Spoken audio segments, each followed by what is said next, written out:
Hello, everyone. Thank you so much for checking out this video here on Show Style and Spirit. I am Ebony, of course, and as you can see from the title of this video, we're going to be talking about Carlos's Messy Monday show. I really do think maybe Dr. Heavenly did break away from his Messy Monday show. I thought she was just talking ish. But now I'm guessing he is bringing on different guests, or he could just be bringing on different guests until LAMH returns, and then he'll go back to reviewing it with Dr. Heavenly. But now I'm guessing that she may have truly broken away. I thought she was just capping, she was just pretending like it was so stressful, but maybe there's some truth to that. So Charisse from the Real Housewives of Potomac, she talks some interesting things. And the two of them have a discussion about fan favorites on a TV show and how they feel like the viewers, we totally see any mistakes that a fan favorite makes differently than if it's someone else like a Charisse whom the viewers don't really like. Just kidding, because some of y'all may like Charisse. So, but that's what she's going to get into. So we're going to talk about it. It's very interesting to me. So now, before I do, I ask that you please hit the like button on this video. And then YouTube will recommend this video to more people who enjoy discussing reality TV. And also, please subscribe to the channel. I'd love to have you. And everything that I'm saying in this video is alleged and just my opinion. And the Copyright Act of 1976 says that my fair use commentary on these sound bites are allowed. All right, so we're going to go ahead and jump right on in to the fan fave discussion. And what gave them like this open door to talk about it is Karen Huger's real life storyline of her swerving to avoid a deer and she hit a tree. And I don't know about you, but like if you live in a township where there's a lot of deer, like where I live, the local paper, it always says every year, like, don't veer, hit the deer. I know that sounds really, really bad. And I do feel bad because one time a deer got hit and it crawled. First, it was in the backyard of my neighbor's house. Then it crawled on the side of their house and passed away. And the next day, I work from home. Olivia does not. And I'm like, that's the same deer. He hasn't moved. And that was at breakfast. And then at lunchtime, I was like, I think he's gone. And then I text Olivia. I'm like, I don't think that deer is okay. And I had to call the city, the wildlife department. They had to come and they had a shovel and a wagon. Oh my gosh. But anyway, that's Karen Huger's accident. And they are discussing how the viewers are still showing support to Karen. It's giving like they're annoyed that the viewers aren't dragging her. So let's go ahead and get into it. So I'm going to play this soundbite and then come back with my commentary. Of the audience, some of the audience, when it comes to what they want in reality television. So the example would be Karen's reality is what happened to her. You have to talk about it. But and then you have Shanna Bador on OC who also had a DUI. And those girls are talking about it. Right. But there's a sector of the audience who feels like, leave them alone. We don't want y'all messing with them and don't talk about it. Right? Right? Now, Karen and Shanna Bador are considered to be fan favorites. Do you think some of the audience, and I'm gonna get to the Mia thing in a second. When it comes to the audience, do you think it depends on their favorite how much they want to dig in? Because the thing is, if you would have had a DUI, do you think the audience would be as sensitive to it to you the way they are to her? No. Some of them probably would be happy and hoping I went to jail. I mean, yeah, it's different. It's different. I'm telling you, I know for a fact, if I would have been on and I had a DUI, it would have gone different. Just like I feel like I went through a divorce and it wasn't like I didn't get like the that you get from your girls when you're going through something. Instead, I was attacked, you know, and I'm going through a real divorce, you know, but so it's like, wow, this is different, you know, but then you'll have, like, on the show, I went through a lot of emotional stuff that you don't see on the show, you know, like my dad was sick and had dementia while I was filming season 3, actually season 2. I found out he had dementia. You don't hear nothing about dementia. You don't hear about anything that happens in my life personally. You know, the only thing that you saw was Charisse is going through divorce and all the lies and other things that came along with that. You know, you didn't. Whenever I tried to do something, incorporate my real life into the show, it was declined. You know, I went into the studio and did a rap. They weren't interested. I mean, everything I tried to do, but then the audience who doesn't know, you know, behind the scenes, they'll look at, oh, she's boring, oh, this, that, because I didn't get a chance to demonstrate anything, and anything that I tried to bring was always declined. How do you, and I want to get you to address this. There's people who think you are drunk. They say, sure. Okay, then I stopped it there. She's going to talk about how she mainly drinks champagne and it takes a lot of champagne for you to really get drunk. But so I've kind of felt like listening to that soundbite that Carlos and Charisse, they almost seem annoyed when viewers, like they use the word, are sensitive to someone going through something. And Charisse, you're not one of my reality TV star faves, not at all. But if it happened to you, no, I wouldn't celebrate in it. I would not be hoping in my heart that you had gone to jail. But I think that with Karen, it's just something about her that, you know, I do adore. I think she's hilarious. I think she's funny. I love how she has shared with us her May December marriage with Ray. I love that he's not even a baby boomer. He would be, because she's 60, I think he's close to 80. I think they're nearly 20 years apart. And I love how from his generation, like he would have experienced Jim Crow, and he's like a millionaire. He works in tech and they've been married a long time. And to me, he seems to respect her. They have kids. They've raised a Black educated young lady. So there's lots of things that I really like about Karen. Now, but that doesn't mean that I cannot show empathy towards someone whom I don't really connect with and they go through something. Like with Jazelle, her losing her dad, you know, I feel bad for her because I know that type of loss. So I know her thoughts and her feelings and how uncontrollable her emotions are. I get all of that. So my heart goes out to Jazelle for sure. But it almost seems like Carlos and Charisse wish that they could control the viewers connecting with certain reality TV stars. You know, it's almost like they wish they could wave a magic wand and we would just totally be for the people that they want us to be for, the Martells and the Scotts type of people. But no, we're going to gravitate towards who we gravitate towards. And yeah, if we show empathy, that's a good thing. But I just thought that was interesting that they took Karen's storyline as a way to like bitch about the viewers. So they're going to also talk about Jazelle and Wendy. So now, if you are watching the Real Housewives of Potomac and you have been watching it, then you know that Jazelle has been sour towards Wendy ever since the season where Jazelle tried to bring up the rumors that was allegedly started by a blog where they were really popping back in 2020 and early 2021, and then the panel fell out. I'm sure y'all know who I'm talking about.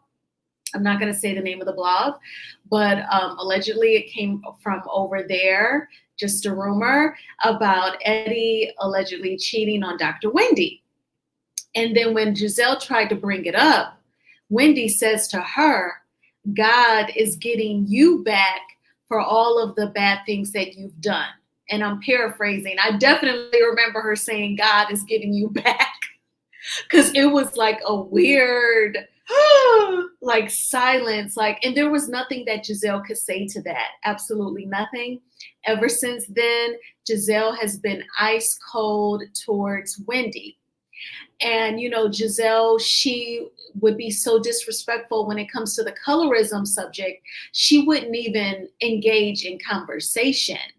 Okay. So now they're back friends. Wendy has forgiven her. And if you're on Twitter, then you know that the blogger, the Brooke Ashley, tweeted about how Wendy let Jazelle off too easy. We needed to see them have a full-on conversation. And Dr. Wendy responded to the Brooke Ashley and said, no, baby, I brought up everything.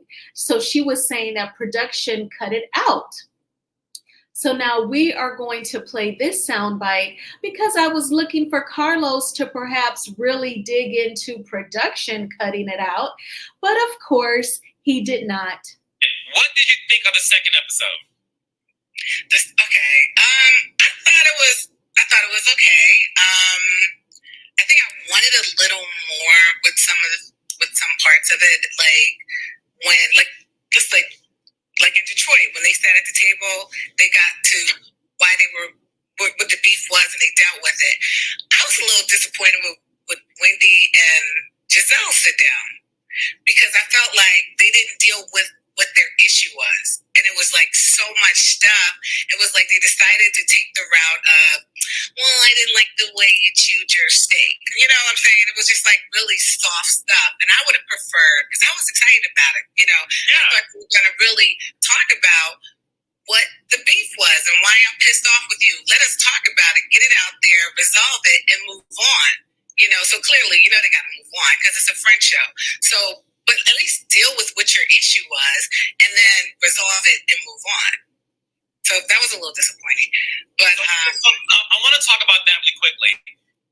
The Jazelle and Wendy one-on-one conversation obviously is something that we really wanted to see. And I think a lot of the viewers felt it was anticlimactic. And Wendy obviously saw some of those tweets because this is, I'm going to tell you my opinion, and then I'm going, first of all, Great Blood, the name is Jazelle, okay? You can't call people out. Thank you, my lovely Raindrop. The Raindrops are a group of faith-based Christians who sometimes eat plant-based food, okay? And we drink alkaline water. We don't call people out their names unless it's me and me lying, which we'll get to later, okay? Okay, so when I watched Jazelle and Wendy, okay? Jazelle and Wendy's relationship started off great when she got on the show. right. And then it dissipated. And a lot of it dissipated because of these accusations about Eddie. And one thing we know about Dr. Wendy, she don't play about her man. Okay?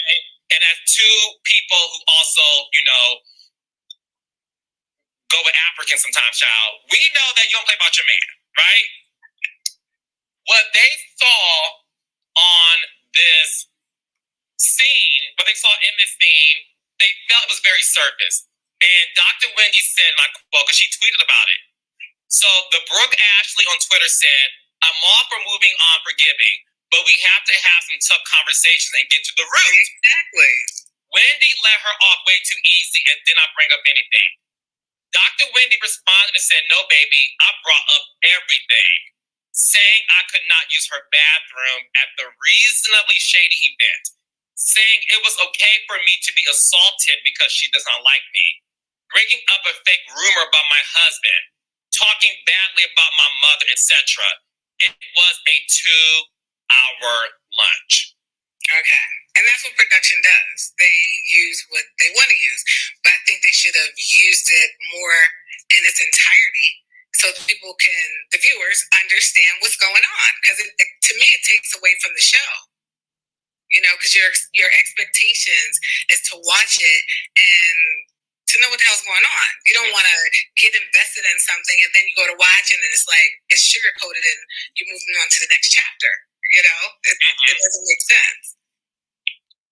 Okay, so Charisse, she expressed sentiments that were shared by a lot of the viewers of the Real Housewives of Potomac. They really wanted Wendy to talk to Jazelle about the serious incidents where Jazelle disrespected her. And because production edited out all of the serious topics during that 2 hour lunch, it looked like Wendy let her off easy. So Carlos brings up the Brooke Ashley's tweet and Wendy's response. And Cherie says, well, that's what production does. They edit out most of it. But I think in this situation, they should have showed more towards its entirety. Now, could they show everything from a 2 hour lunch? Of course not. But Jazelle loves her food, as do I. I'm sure out of those 2 hours, there was some silence while they ate their food, covered the check, placed their orders. That was a part of the 2 hours. Of course, they're not going to show that. So knock off some of that time. Now you're down to at least, an hour and a half or hour and 15 minutes. Out of that time, production should have done the responsible thing and talked about those incidents, like when Jazelle told her she couldn't use her bathroom, when Jazelle and Robin tried to justify Mia throwing the drink on her and hitting her with her purse, and the colorism subject. Now, honestly, I think that Jazelle knows that intellectually Dr. Wendy is on another level, and she knows that she cannot really verbally squabble with Wendy. I think that's also part of the reason why Jazelle would be ice cold towards her, because she knows she can't argue Dr. Wendy down.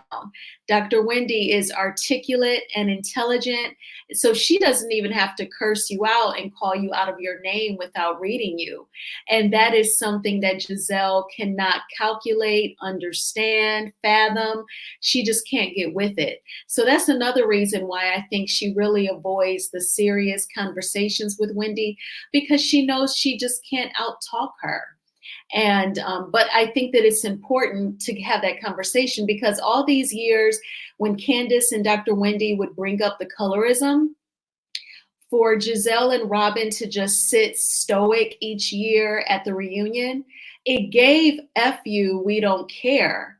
But I'm hoping that deep down they do care. They just intellectually, they just don't even know how to process it, let alone verbally talk about it. And then in front of Dr. Wendy, who's a political commentator, I think they just feel like she ain't gonna be making me look stupid. So this next soundbite was really interesting, y'all, from Charisse. And in my opinion, I don't know if Carlos would bring Charisse back, just because her angle is production does this and production does that. And we all saw where he flipped the script on the guy Marquise, the husband to, what's that lady's name? Is it Latrice, or I forget her name, from Love and Marriage Huntsville, the trainer that barely opens her mouth except for Martell. When her husband Marquise tried to say production did bad editing and Carlos was instantly offended, I feel like Charisse is going to bring the real in that way if he brought her back to the Messy Monday show. So I don't know if she's going to come back or if she'll get a second audition. And that's me joking, calling this auditions, because he said at the end of this video that he was going to bring on more people, for Messy Mondays. So I have a feeling if Dr. Heavenly truly, sincerely walked away, that he, in his mind, is auditioning his next co-host. But this last soundbite, Charisse talks about the difference between the Real Housewives of Atlanta and the Real Housewives of Potomac. And I'm going to say something else. So I came to Atlanta. I met Nene years ago. We were at the Four Seasons in LA. We became friends. So Nene and I are friends. I came to Cynthia's 50th birthday party. I think it was 50th birthday party. And the next day, I hung out with some of the cast of Atlanta and some of the cast of Married to Medicine. One thing I will tell you for sure that I learned hanging out with those ladies, they're all funny as hell, okay? I was laughing. I had tears in eyes. They were so funny, naturally funny. The way you see them on television, that's who they are. They're not characters on a show. And so when the things do happen in Atlanta, they are actually real life things. I think that's the difference between Atlanta and Potomac. Potomac to me is a little more orchestrated, you know, like deal with the real issues, deal with the real stuff. And that's what I was saying earlier about Wendy and Jazelle. Deal with the realness. It's like, with Potomac, sometimes you can't get the real, you know, like it's missing that just that real. And I think Mia and Okay, so I want to point out, Charisse, earlier before she gives that soundbite, she tries to pin that notion on Karen Huger alone. She said that, it's really hard to try and be a friend to Karen because Karen is so private and guarded. She says that Karen will rarely really open up and be vulnerable with you. But who would be vulnerable with these ladies? I cannot imagine Karen Huger being vulnerable with Jazelle and Ashley. I know I wouldn't feel comfortable talking with them on a deeper level. I would totally open up to Dr. Wendy. She probably has like good advice to give, or even if she doesn't know the answer, I bet she has like great resources to point you in the right direction. But she tries to pin that on Karen Huger.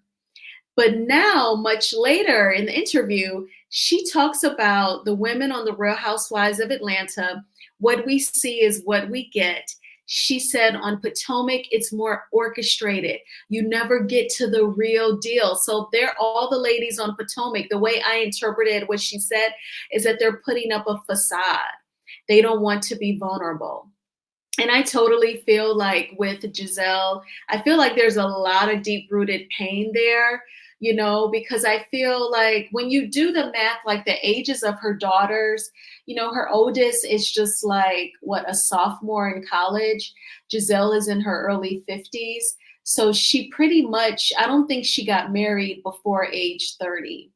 Because I think she's closer to 55, maybe like 53 now. She turned 50 a few years ago.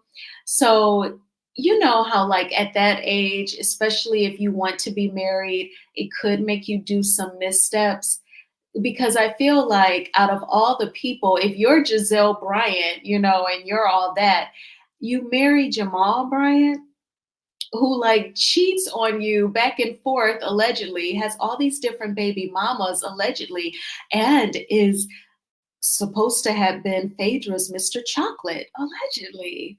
So out of all the people you get with him, so I just feel like she's probably been through some stuff and she will never, ever share, never get to the real, like what Charisse said.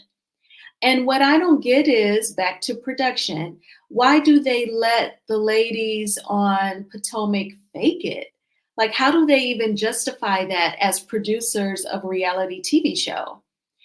But Carlos is not anyone to talk the way that he lets the Scotts fake it season after season. All those seasons that Destiny was on the show and never gave anything, we never knew anything about her, then she would have the nerve to take that feedback, do interviews, and you end up more confused about her than before she did the interview. So Carlos is not one to talk.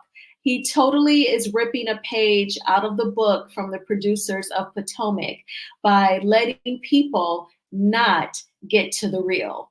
But what did you think about Carlos's and Charisse's conversation? Do you, when you watch the Real Housewives of Potomac, do you feel like those ladies are holding back? Do you think that perhaps Wendy did truly, like she said in her tweet, brought up everything to Jazelle? Or do you think that she probably really let Jazelle off easy? And what do you think about, Carlos initiating the conversation about fan favorites and how the viewers, we seem to be more compassionate towards our favorites? Do you think that's pretty much real life anyway? Thank you all so much for checking out this video. I always appreciate the support. Please hit the like button on this video as it is a free way of supporting the channel. I hope that you all had a terrific Tuesday. I did. I cannot complain. and I made it to the gym. And then, so this is what I did for dinner.